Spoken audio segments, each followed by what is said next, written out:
Would you even bring a man home to? Yeah. So right after university, you were getting married. That was it. Yeah. Right after the next What stage if you is didn't find a marriage. husband in university? And they look for you. They look one for you. Yes, they do. Maybe then the dating app were our parents. Yes. Because they'll matchmake you. They'll matchmake you.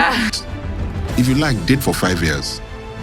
The differences will show up on the first night of your wedding. Take care of your mother-in-law, take care of your husband. Oh, you have to take care of your mother-in-law Take as care well. of your Yes. child, take care of the house. Yes. You know, there's nothing wrong in taking care of your mother-in-law, because if your mother comes to your house, you're going to take care of her. Yeah. But the way they look at it, it's like They will judge you if you're not meeting if you're not standards. exactly. And it's like, oh. And then look, I'm tired. You know, there are certain things you can tell your mother. You can't tell your mother-in-law, oh, look, mommy, no, this is too much. But you can't tell your mother-in-law that. And then your husband looks at you. You're disrespecting my mother. mom. Then there's an issue between you and your husband. Right. As at the day we got married, all we had to our name was one bed, one air conditioner, inherited furniture. Right. But we were able to build together. Right. Okay. There were days when we knew that it was the grace of God and nobody complained about anything. Welcome to Family Meeting, where Wahala meets small wisdom. Today is a very, very special edition. It is literally 4 days to my traditional wedding. And I have 3 of the most important people in my life here. My mom, my auntie, and my uncle. And we're going to talk about all things dating, marriage, and wedding, because they did it a bit differently in their time. So we want to hear a bit about it. So we'll go straight into the icebreakers. And you're just going to give me like a yes or no answer, please. Not yes with, what was it called? Yes with? Yes, with Alaye. Not that, please. So, would you ever advise your daughter to marry for money? Yes, I would. No, I will not. No. Oh, for money? Yes. Oh no, I didn't hear that. For money? Okay. No way. Did you ever have a crush your family didn't approve of? Did you have a crush your family didn't approve of? No, not that I can remember. Yes. Yes. I can confirm that, but for me, no. No? Okay.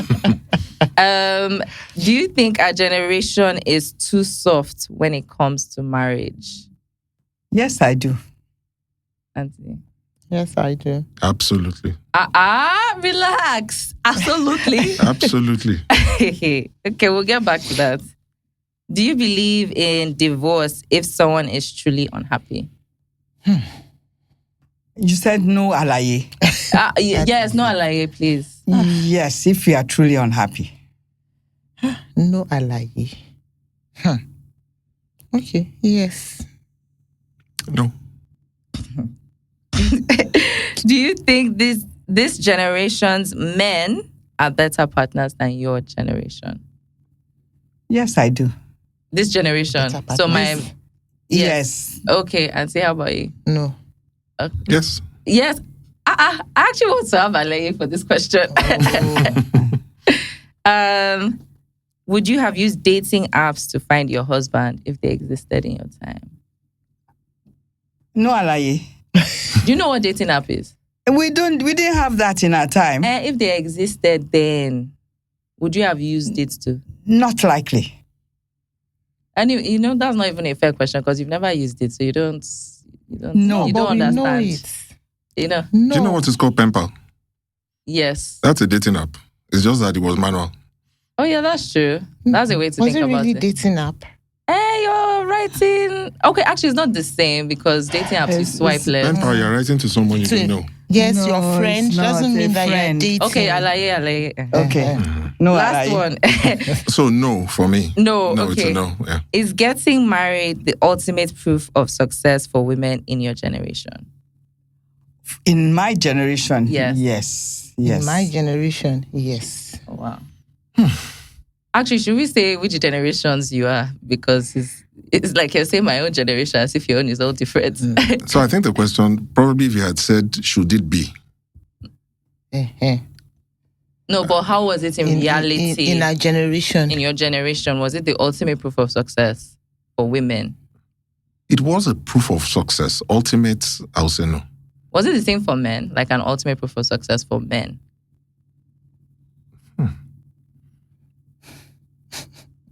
Not really. Not really. Interesting. In my generation, yes, because there was... For men as well? For men, there are some positions you don't get to if you're not married. Like, there's some companies that say, oh, you have to... You're being married and settled shows that you can... You're responsible and they can trust you. For that position. Absolutely. So there's a position you can't really attain without being married. Is that still true today? Like in Nigeria? To a certain extent, yes. To a certain extent, yeah. Okay. It's what? To a certain extent, yes. Yes. But you won't find that in the majority. Okay. Actually, I was thinking, do you want to introduce your names first before we get into the main questions? Introduce. This is my mommy. Yes. This is my auntie Funke. This is Uncle Soji. Yes. Yeah. So that's my godson. Okay. And she's my sugar aburo. Okay. So let's go straight into the dating questions. When you were dating, what counted as romantic? So was it like toasting, phone calls? What was that like? What counted as what?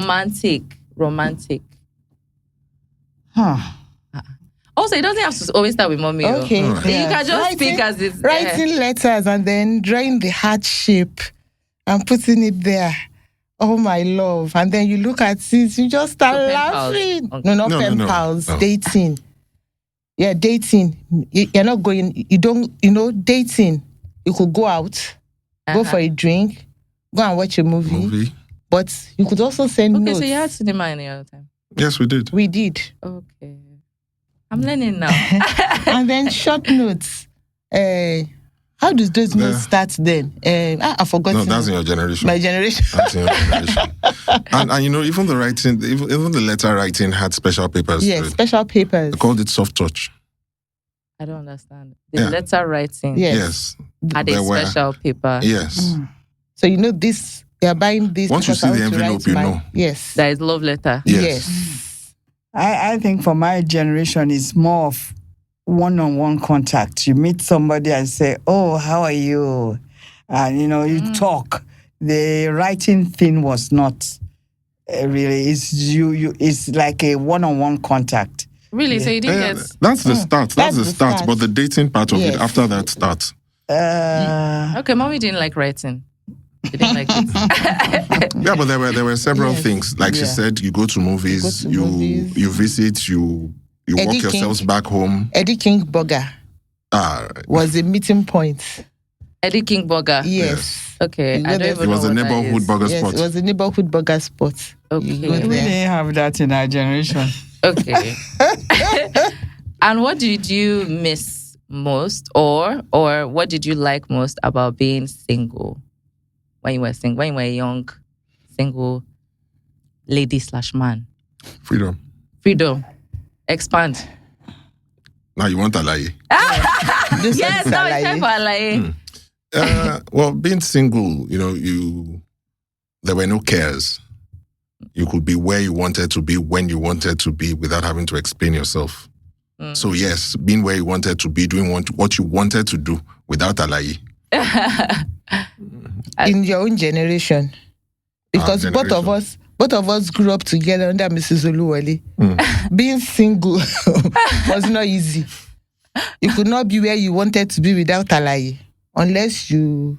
So it was sneaked. different for like the daughters and the son. Yeah. I think now, if you are looking at it from the perspective of dating age, I think that could surface. No. I never lived alone till I got married. Maybe if I had lived alone, Okay, well, I'll be able to compare. Yeah. I was with my mommy till I got married. Even when we were getting ready for the wedding, the day my husband came, I didn't get back home till about 8 p.m. Yeah. My mommy almost killed me that day. As long as you live in this house, you obey my orders. And I was getting married in 2 weeks. Was it possible for like a woman to live on her own in that time, like single, and not being her mom's or her parents' house? You have to be a certain age to do that too. You can't just, I mean, these days you can be 18 and you live on your own. Yeah. But in those days, you have to, it'll be difficult to live alone except you are married, actually. Or maybe extraneous factors such as your workplace not being in the same location. And it also means you do not have family members living around that area. Yes, because they look for somebody. Yes. So the whole idea was if you start living alone, you You're seem wayward. to... No, not necessarily wayward. You will seem too independent for any man to and you think give you you a second have it look. all. Interesting. So what was wrong with independence? At that time, Was a it lot- seen too much? It was Yes. for women. It wasn't For so. women. It wasn't the norm. You can't be independent. You can't say you want to. I do actually your thought own it would be thing. more that they would assume she was wayward and like. No. Yeah. No, some may Wayward think would have been down on the ladder, at the Yes. bottom of the ladder, but the top of it was You're too independent. Yeah, you're too independent, yes. Yeah. this So one will not be able to live under any man. Oh wow! So could you if you were successful in your job or work, was that also seen as you I need still to have- dial it down? You still have to stay at home. You still have okay. In fact, it also dictated even the kind of car you drove. Yeah. Really? So what kind of car was seen as too much? Well, nothing to. If you look at it in today's, I was going to say I don't even know the cars of your so if time. you look at today's the way things are today, you're not married and you're driving an SUV and you have a driver. You have a driver. Yeah. It's a problem. Yeah, you're living at Lekki. Okay. Okay. Interesting. Those days it wasn't like that. You like tone down. You have to tone it down. Tone down so that you don't look too. You don't scare the guys away. Yes. Even if you don't scare the guys away, don't scare his family away. Because they will tell him, this is a problem. Yes. So even if he wasn't thinking about it before, he will Yes. start thinking about it. Yes. and then the slightest mistake you make, maybe there is a disagreement and you now say something. They've said so. Yeah. Because you have a car and a driver and you live at Lekki, we can't talk to you again. Right. She's not under control anymore. And in those days, it's like the woman has to be subject to control everything. Okay. So I was going to leave this question till later, but since we're on it now, so gender roles were very specific, I think, anyways, in your time. And now they've kind of evolved. What do you think about that? Is that good, bad? Is tradition still? The gender roles were very, very specific. In fact, the way it has evolved now, I'm looking and saying, could this have happened in my lifetime? Because in my lifetime, we were 3 girls from my father, and that was like he didn't have a boy. He did, it was like a downer. Right. How can he have 3 girls and no boy? But these days, it doesn't matter anymore. So what do you think about that, though? Is that a positive evolution? I think it's positive. It's very positive. Yeah. Well, I think the gender we are talking about is responsibility in the home. house. Yeah. So you're right. Back then, it was gender specific. So you're responsible for the finances. You're responsible for school fees. In fact, to some extent, you're responsible for your wife's family. Right. Yeah, but today, I think, of course, we know the way things are today. If you attempt to do that, it's going to be a lot of trouble. And what it has done is that it's brought better planning, better understanding. Okay. And you're able to look at the future that, okay, between now, this time and this time, this is what we want to achieve. This is what is expected from you. Right. And all those things, yes. And also, so, for example, women now expect men to take a more active role in like caretaking and raising the kids as well. And like, washing Precisely. plates. and washing plates, Yes, exactly. yeah. Like he's not. So generally, everybody is involved now. Yes. So it's not a case of you are taking care of the home, you are taking care of the Everybody finances. No, does it. everybody's involved. Okay. So you're here for it, Sha. Is the moral of this? Yes, it is. You know, when I got married, my husband and I were in the kitchen together. We wash clothes together. We do everything together. But when we got to Nigeria, don't let me say when we got to I Nigeria. was going to say we're in England. That was why. When his mother now came, all these things he was doing, he stopped. And I couldn't understand why until later on. You know, because his mother would look at him and say, How can you be doing this? You are the man now. You are the one bringing. I just want to assume that is what she would have said. Yes. That is why he stopped. Yes. Fair. And in that time, was there ever space to like date casually? Date for fun? Or was it always like you have to get married if you're dating? Could you even bring a man home to Yeah. say that, this is the person I'm dating? By the time Not the person you want to marry. By the time you bring a man home, yes, you are considering marriage. It may not happen. Marriage. It may not happen, but you're already in your considering 20s. it. Yeah. In your maybe mid-20s, you can't bring a man home at the age of 18 or 19. Yeah? No. And you are sort of like rounding up your university education and everything. So right after university, you were getting married. That was it. Yeah. Right after the next What stage if you is didn't marriage. find a husband in university? And they will look for you. They will look one for you. Yes, they do. Maybe then the dating app were our parents. Yes. Because they will matchmake you. They will matchmake you. Yes. Okay. So let's get a bit into wedding planning, because obviously now it's like 4 days to my own traditional. Why are weddings such a huge deal in Nigeria? I just feel like, me personally, all of a sudden, everybody wants to, they get offended if they are not invited. Someone you've not spoken to in like 5 years or 10 years. If they hear you having a wedding, they want to come. It has to be a big, huge thing. Why? Other cultures is not so, it's more about like celebrating the love and the marriage to be, as opposed to that big wedding. You asked one question that is getting married is getting married the proof of success for women. Success. Yes, that is why. My daughter is getting married. The whole world must know. Yeah, that's it. It's the parents. That's true. It's the parents' joy. Yes, it's the proof that you have been a good parent. I mean, so is the wedding more about the parents in that context when it comes to tradition? That's why they say, that's why they say my marriage, your wedding. How do they say it? My parents' wedding, my marriage. Really, I've never heard of that before. Well, if you, look at the typical invitation. It starts with the families of. Yes. So whenever they. Yeah. So most times it's actually more about the parents than the couple, and maybe that is why today at wedding receptions you have party after party. The party after party is for your friends. Yes, exactly. It's for us to enjoy. Yes, the traditional ceremony is for your parents because it's the families coming together. Yeah. To meet themselves. And then back to your question, I will say not just marriages, any celebration is a big deal.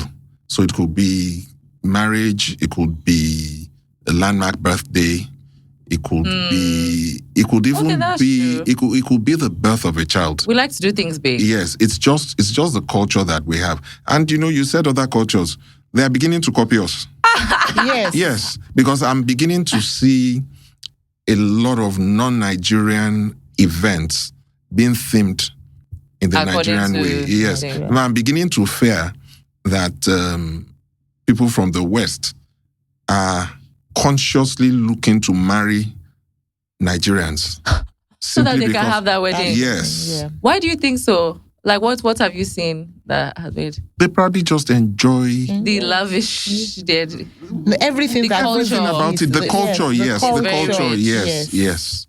It's more And of the culture. family relevance. Abroad, it's just me and you.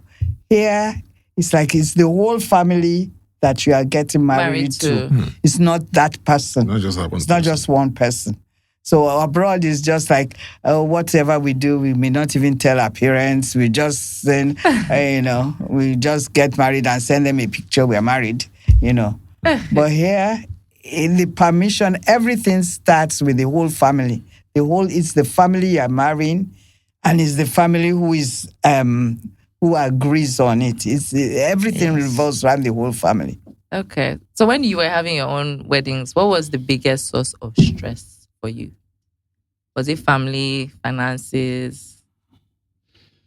Biggest source of stress. I think family. Family, because there were a lot of expectations. Not immediate family, extended family now.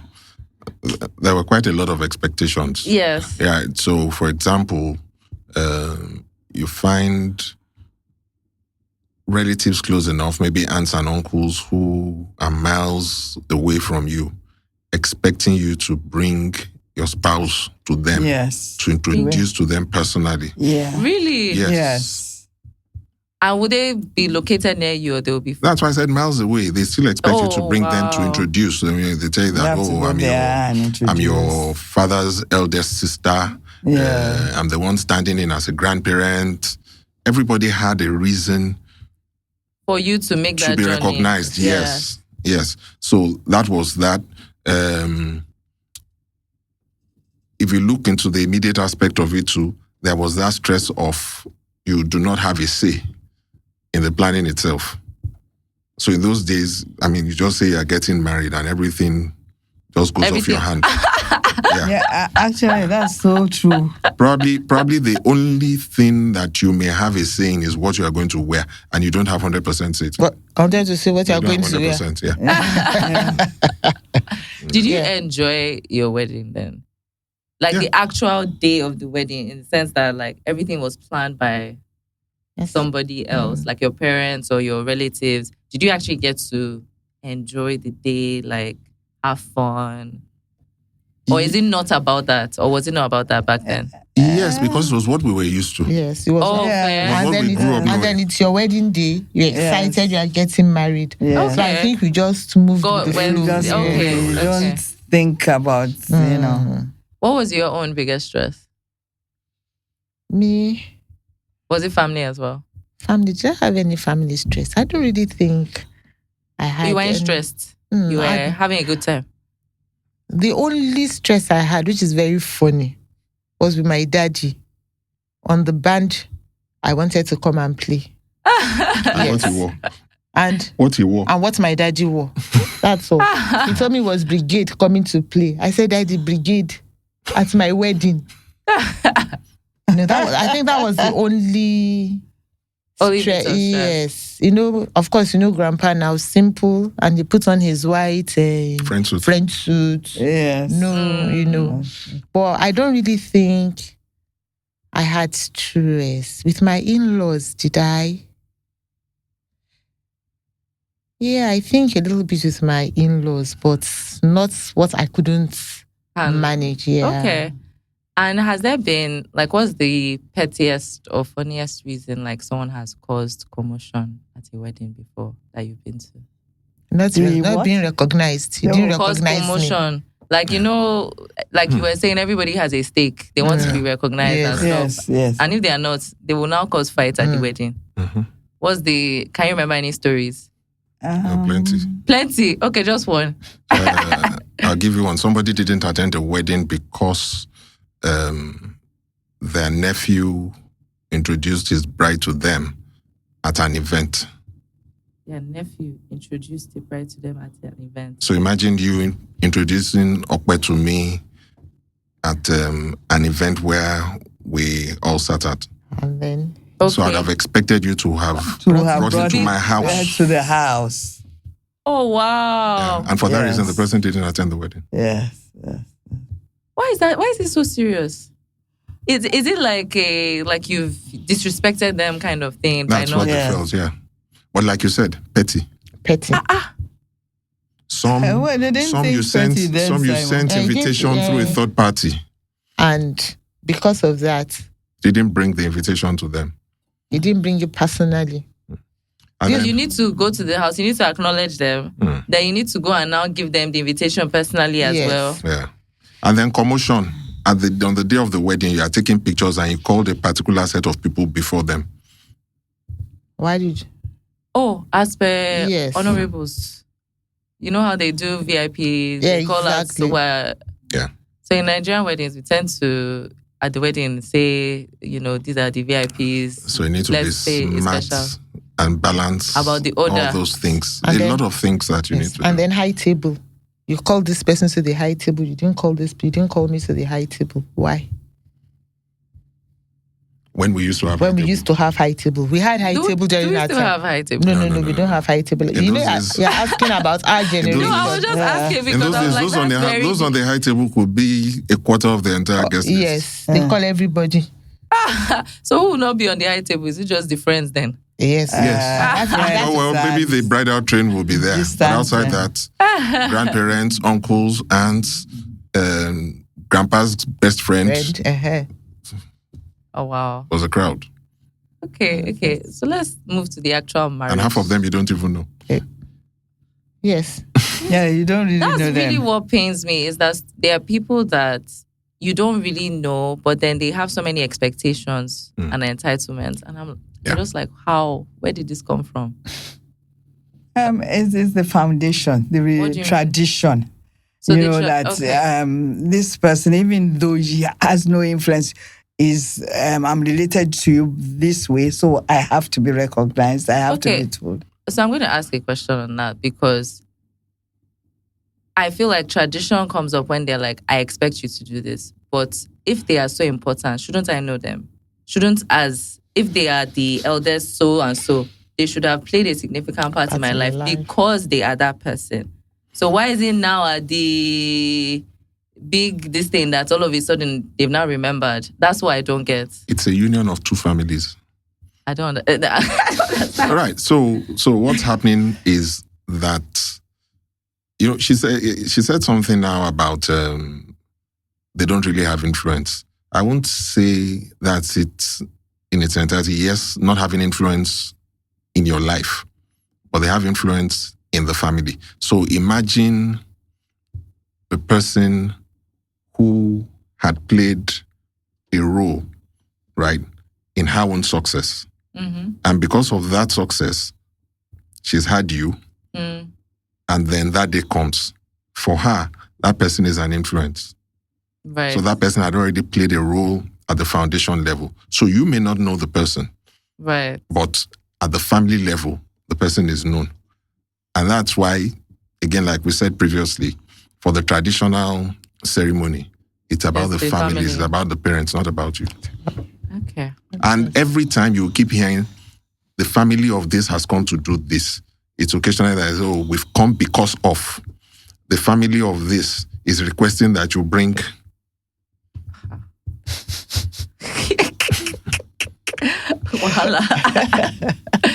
But again, considering the fact that back then, not in our own generation, not even in our parents' generation, the family actually went to seek out a wife for you.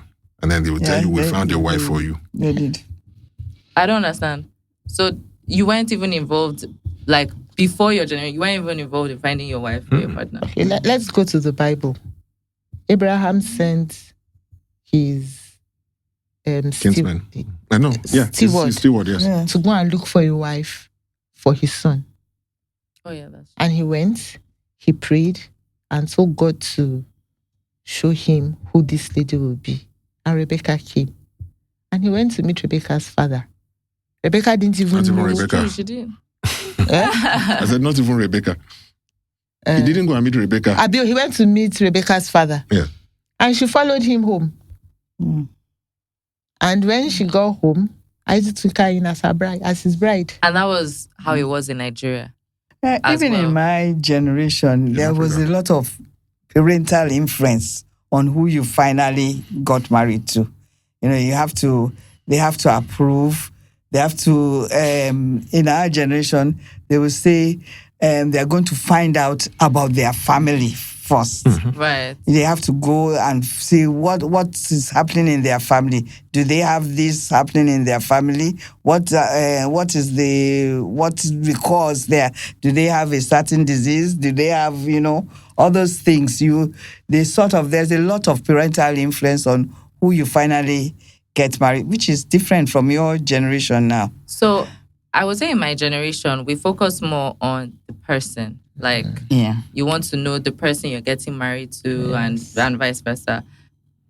But it sounds like in yours, it was like, I want to know the family. Yes. Like, what's their background? What's their history? Yes. What's their... Absolutely. Yes. Right. Absolutely. And just moving on to marriage generally, what did marriage mean to you during your time? Like, was it about...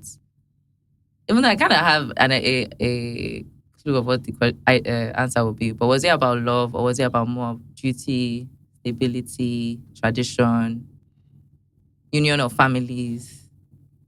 What did marriage signify? I don't know. For me, in our generation, you can't say you've achieved this, achieved that, and you're not married. It's like marriage signified. Can you say the icing on the cake? You are. It's not an icing on the cake if you have to do it. It's the completeness. It's like you are not complete without being married. Right. For women. Yes. And they didn't really look at love then. They would say when you get married, about love. You will learn to love. Yes, it wasn't about love. Yeah, my uncle met his wife for the first time when she got to the UK. My grandfather saw her, pretty woman. I'm going to marry him. I'm going to marry her. So what is the determining factor to say this is the person you will marry if it's not love? In those days, they will tell you build up. The love will build up. When you get to know yourself. That, so what did the family, if the family is choosing, for example, what would they use to say, oh, this is the right one for you? Do you get what I mean? They look at the attitude. family attitude. Yes. Okay. Did education matter? The education. No. Then no. At all. Like you couldn't. You are focused. You're a good child. You are going to make a good husband for my child. You are going to take care of your husband well. You know how to cook. You can wash clothes. You know. Yeah. That's what you're submissive as yes. Well, but you know, we're talking of back then, or not? Yeah. You know that. I was talking about your generation. No, generation. No. Love would have been a factor. Love would have been a factor for those who could define what love was, because there's a thin line between love and lust. Very, very thin line. So if you are unable to decide what side of it you are in, you will assume it's love. Right? And that's why, what I always tell people is that you should marry your friend. Okay, so... And that was true even in your time? Yes. That you were able to marry your friend? Yes. Okay. Well, for us, I remember at that time when we were getting married, it was more like, can she, the baby, can she produce? So you had a lot of people... getting pregnant before the marriage. So love was downplayed. It's like okay, she's now pregnant. Okay, let's now do the wedding. And how did women feel back then? Because that wasn't really in my own generation. You didn't really have to get pregnant before you got married. You understand? And when you talk about love, like Soji said, you marry your friend. Yeah, you're friends, and then it evolves to love. But then it depends at the stage you met your partner. Okay. Maybe we were friends in secondary school, in uni, NYSC. But you meet somebody at the age of 30. What friendship are you doing again when your mother already wants you out of the house? Yes. You understand? Okay. Yeah. Okay. And even the love we talk about, it develops too. Because at the Yes. dating level, I would call it love from a distance, even though you see yourselves every day. And why I call it love from a distance is that if you like, date for 5 years, the differences will show up on the first night of your wedding. Yes. You are two different individuals coming together to stay in one house. Things will occur. Brought up in different houses as brought well. up in different houses, habits. have different habits, exactly. So something as little as pressing the toothpaste tube from the bottom or from the middle, dropping a wet towel on the bed. I didn't know that was a thing until like secondary school, because I just did anything. Under the duvet, on top of the duvet, dressed or undressed.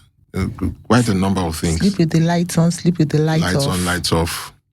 Oh, wow. And you know, in those times, even in your time, you don't usually live together until you are married. So all those little things yes, you don't know.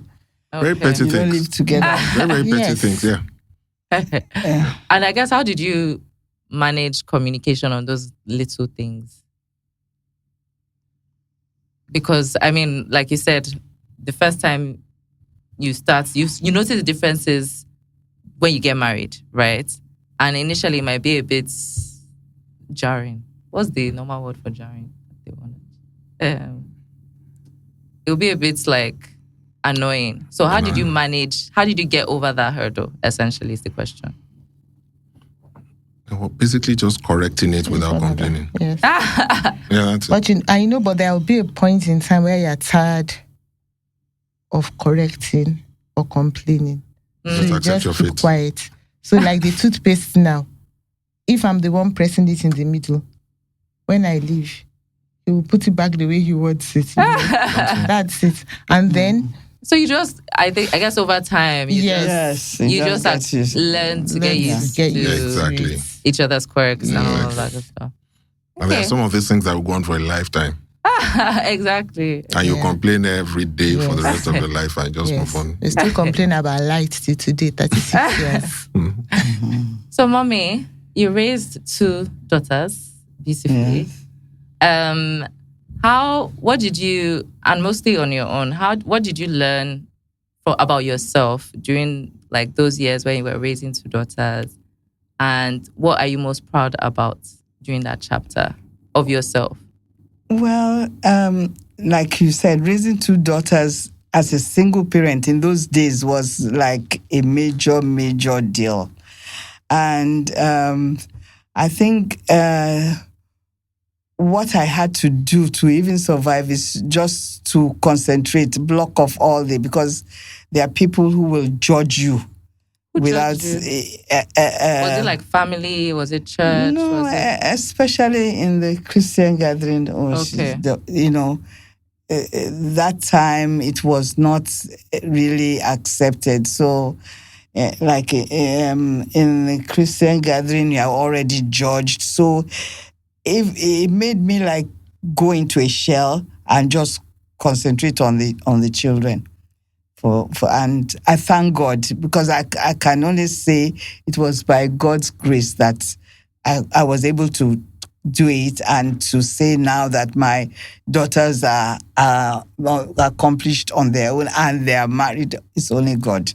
I don't have anything to do with it because I went into a shell and I just, I felt inferior. Everybody looking, It's not a good feeling, but it's not so nowadays. I was just going to ask, is it the same way? No. Okay. No. Okay. All right, that's really good.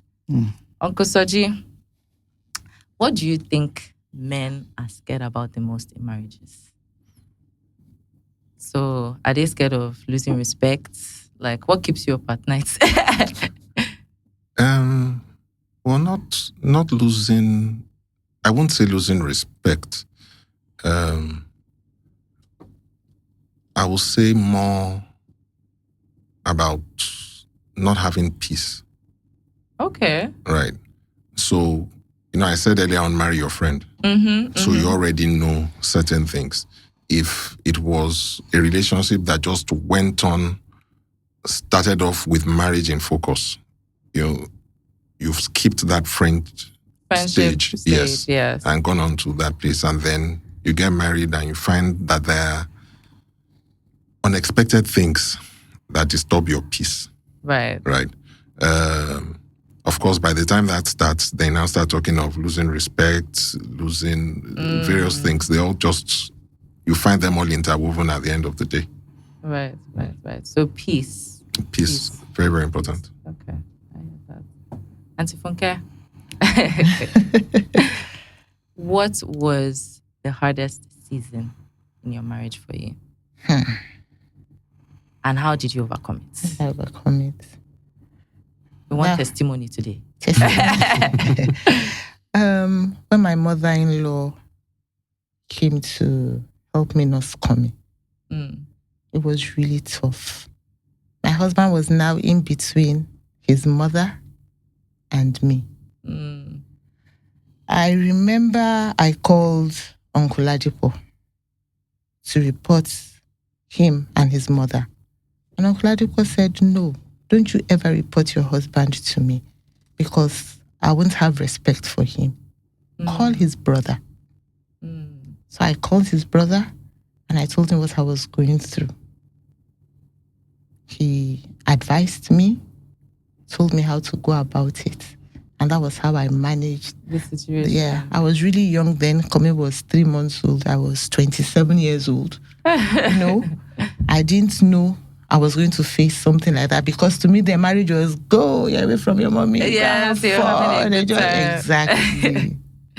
It brings up the points she was saying. The influence of mother-in-laws then was so strong. Really? It was very strong. So was it always the groom's mother? Like the husband's mother, or is it the mom's? Groom's mother. Okay. It was, and then, why? And were there like expectations? You should be doing this. You should be doing this for my son. Role gender. Gender role, yes. Yeah. You had to do this. You have to take care of your mother-in-law, take care of your husband. Oh, you have to take care of your mother-in-law as well. well. Take care of your child, take care of the house. Yes. There's nothing wrong in taking care of your mother-in-law because if your mother comes to your house, you're going to take care of her. Yes. But the way they look at it, it's like they will judge you if you're not meeting the standards. Exactly. And it's like, oh. And then, look, I'm tired. There are certain things you can tell your mother. You can't tell your mother-in-law, oh, look, mommy, no, this is too much. But you can't tell your mother-in-law that. And then your husband looks at you. You're disrespecting my mom. Then there's an issue between you and your husband. Right. Yeah, it's like the man is torn between his mother and the wife. And then the wife has to do multiple roles. You're taking care of the baby. You're also taking care of the mother-in-law. And she's supposed to be helping. But was the wife's mom ever expected to be in the house, for example, when you were nursing, for example? Was that something that could happen? Yeah, because when I had my second child, my husband told me that he would prefer if my mother came. You understand? Yeah. Because you feel you're freer with your mother than your mother-in-law. But there's some brides that are very lucky with their mother-in-law. You understand? But then it's still not the same. She's not your mother. Yeah. Yeah.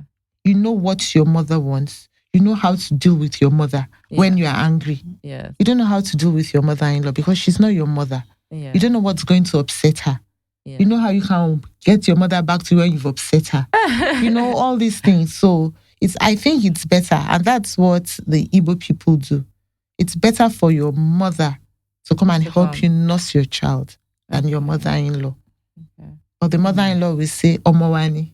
So she's the one coming to nurse her child. Okay. And looking back at how marriage is, or looking at what marriage is for your generation, do you think for our generation there's something that we've lost? Kind of, do you think that, there are some things that are too modern and doesn't help marriage?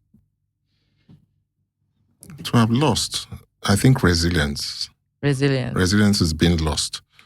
Not Too many divorces. Yes, too many for flimsy reasons. Okay. Yeah, when we look back, I tell people, I said, as of the day we got married, all we had to our name was one bed, one air conditioner, inherited furniture, right?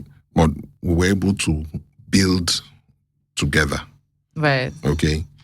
There were days when we knew that it was the grace of God and nobody complained about anything. Whatever we could afford, we could afford. But we knew that, gradually, we're upgrading and upgrading up to a point that, okay, yes, we can afford to do this. We can afford to do that and all that. That kind of resilience seems not to be in existence again. And those are the kind of things that begin to create problems. Then there's the emotional aspect of it. So what I hear every day is, oh, my mental health, oh, I'm emotional, and all that stuff. Yes, we all had mental health issues. We all had emotional issues. But what we looked at was the bigger picture. Right. Knowing that we're focused, this is where we intend to be. You may draw a 5-year, 10-year plan. Maybe year 5, you're just achieving year 2 plan. Right. But you know that you've made something exactly. And at the end of the day, so it's that resilience I think is missing. Yeah. I mean, I will say for us, we probably look more at, this is when I get married, this is what I want to get. And there's this long list. The guy should have this, the guy should have that. I should be able to provide this and that and all of these things. I don't think, for example, the story you said about having a bed and a home to yourself and building from there. A lot of women these days would scorn at that. They wouldn't want to start. They don't want to build. That's exactly. They don't.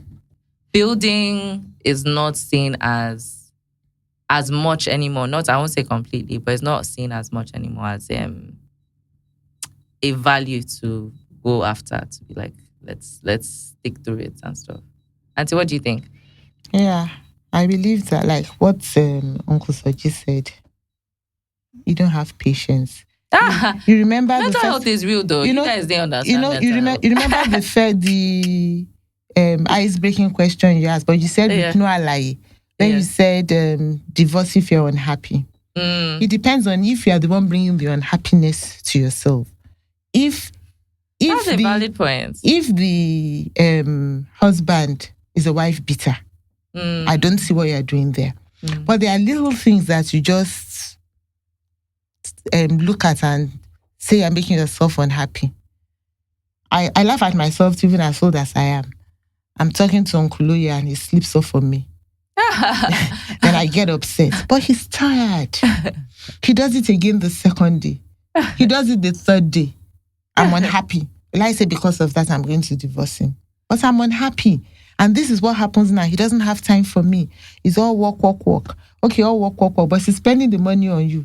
You are going on cruise. You are going for vacation, everything. And then you say he doesn't have time for you. He doesn't have time for the children. He goes at 6 a.m., comes back at 10 p.m. You're unhappy. You want to divorce. Nah. You have to find a way to balance things. Okay, he's tired between this time and this time. He's sleeping off on you. So don't talk to him between that time and this time, But you now, once it doesn't work, I move on. So I have a question. Because from what I understand, because I'm just getting married. Yeah. Things happen in seasons, right? So there might be a season where things are difficult. There may be a season where, you're not really understanding each other. But then there are seasons where things are better and you're at your optimum, all of those things, right? Just like life. How long is too long to be unhappy? So if you're unhappy for 5, 6, 7, when is it okay, you've tried? The question is still, why are you unhappy? Why are you unhappy? Is that issues? Yes. And then that's what you need to look at first. Why are you unhappy? And then another thing, we've been talking all this while, we haven't said anything about prayers. You are unhappy. Have you taken it to the Lord in prayer? Are you the cause of your unhappiness? Or is he the cause of your unhappiness? How are they the cause of their unhappiness? Just an example. Like I just said, he slept off on me while I was talking. Right. Okay. And then I'm unhappy. But he didn't do it on purpose. And then he has issues. Communication too is key. But at times he has issues. He doesn't want to tell you because he's scared. And then you see, my husband wasn't like this yesterday. Why is he like this today? You try to talk to him. He doesn't even know how to tell you what he's going through. And then you're adding more to his pressure.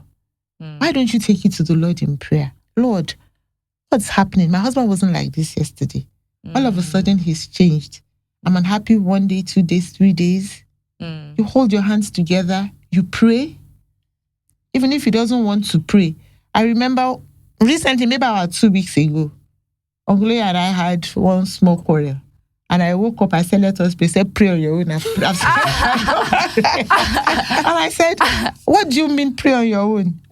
Come on, let's pray. He said, hey, he knew that if he said that, I would start talking to him. But if he just said, let us pray, maybe I would just pray and I'll continue to be unhappy. He just said, pray. I've already said mine. So he knew how to get me. And then you should know the mumu button of your husband. Button, yes. And I think you should have the boundaries. Like Sugar Bro said, if a man starts beating his wife, that's it. Because every time I say and I pray, Father, please, I don't want divorce in the lives of my children, and they will not marry a wife beater.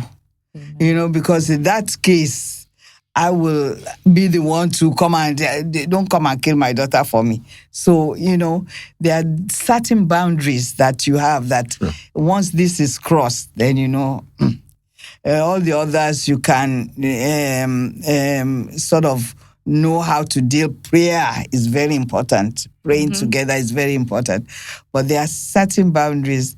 Like one lady I was counseling, her husband went blind and she was still doing it.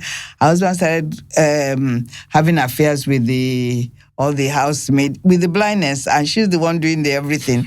But when he now came and started trying to molest his own daughter, I said, that's the line. Boundary has crossed. Yeah. Get out of the house. And I had to take her to church to make sure that I'm not speaking on my own. And they said, out of the house. So boundary has crossed. There are boundaries that should not be crossed. Is that fair, a boundary? Again, I don't know that is. Interestingly, there was a movie I watched. I shared it with Aunty Funke when we were coming this morning. I'll tell you about it later. It's something you should watch. Okay. Right. And it's centered around there. And the question is, why did it happen? It's not an excuse. But then the question is, why did it happen? Now, remember that I asked the question earlier and I said, why are you unhappy? So then my next question is, what makes you happy? Right. Because happiness is free. Happiness is free. There are a lot of things, but what we tend to do is that we focus on those things that make us unhappy. And we've ultimately put ourselves under the control and influence of the things that are happening around us, rather than focusing on those things that make us joy, happy. Exactly. That make us happy.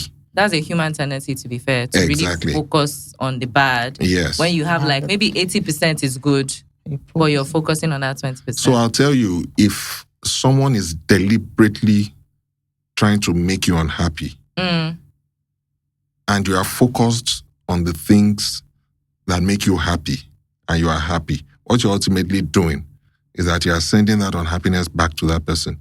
Because the mere fact that that person hasn't succeeded in making you unhappy is already making that person unhappy. Yes, so at the end of the day, that unhappiness is you. Yeah. It's all about you, not about that person. Okay, amazing. In simple fact, I would say that affair is not a boundary. It's like what he says, what happened? Right. Why did it happen? How are we going to deal with it? It's not a boundary. It's like It's not a now hard boundary. you have to build resilience. You have to now find out what is happening. Why did it happen? How can we avoid it? And I've known many, many men who have had affairs and their wives have calmly. In fact, I had one political man who had a child outside and the wife just calmly took it. He was the one who left the wife and said, "Look, my wife is," and came back. You have to understand, and prayer is also necessary. Prayer. It's not, Prayer. I would not call it a boundary. Okay, let's agree to disagree. Because, you It know, can happen both ways. either. you know, at times, this affair may not be Ojulaso. Yes. Oh yeah, English, please. Ojulaso, ordinary eye. Okay. You understand what I mean? Yeah. Some don't consciously walk in. Yes. Okay. And that is where prayers come Come in. Come in. My husband wasn't like this yesterday. What happened today? The reason why I would agree it's maybe not a hard boundary, but the reason why I'm a bit skeptical is because I don't want to, because it's almost like the woman should be patient and be praying while a man should just go and do whatever, and whenever he's ready to come back. That's that. No. And then it's now like, for me, that's how I was saying. It's not like we're now putting her on a pedestal. She's calm and she's praying and just like taking it all in. Whereas, you know, Okay. So but if a philandering partner would have shown the tendencies before Beforehand. marriage. Okay. Yes. Yes. It It would doesn't have show. shown. So I mean, It would have shown. you're talking 5-10 years into marriage, and then something happens. It could be the husband, it could be the wife. Yeah. The Yes, question is, yes. what Why? happened? Okay. Why? These days, Now. the wife can be the one who is having the affair. I It could be. understand now. It could be any. It could be any. It can be any of you. So you have to come back. A marriage where there are issues and there's no one to talk to, and then you have a friend, female friend, male friend, and then in the process of pouring your heart out, and that's why they keep saying, whatever your problem is, resolve Resolve it there. within yourselves, not going, Okay. because there are people out there who making you believe that they are listening to you have actually hoped that that will happen. Right. Right. So there are people that are not there. Exactly. Okay. Yeah. And Well, then we they- have to. Yes, they catch you at your vulnerable point, you know, Yes. and then they come up with the excuses. She's the one who pushed me out. Right. Yeah, angry with him. He comes in late. Why are you late? Why are you doing this? Okay, this is too much for me. Let me go out. Let me go and have a drink or two. And then he sees a shoulder to lean on. And then from there, I see peace with this person. When Right. I get home, Peace. it's Exactly. you know, Yeah. and then unknowingly you've pushed him out. Okay, well, we have to start rounding up. Let's just do a quick 30 seconds. What's your one piece of advice to all the newlyweds like myself out there? One piece of advice in terms of, you know, life after wedding and marriage. Yes. Okay. So your communication is very, very key. Yes. Talk. Because you are not Jesus Christ to know what is going on in his mind. And then, 30 seconds. yes. What did you say? Sorry. Okay. Go on. Yeah, on the same line of communication, I would say tend to listen more Okay. and talk less, Okay. and always pray Okay. for wisdom and guidance. Listen more and talk less. I agree with both of them because, you know, once you communicate, you're two different people that have come together and you're now one. But there'll be, even if you look at your eyebrow, one is different from the other. So, you know, you need to communicate so that you're on the same page. This thing,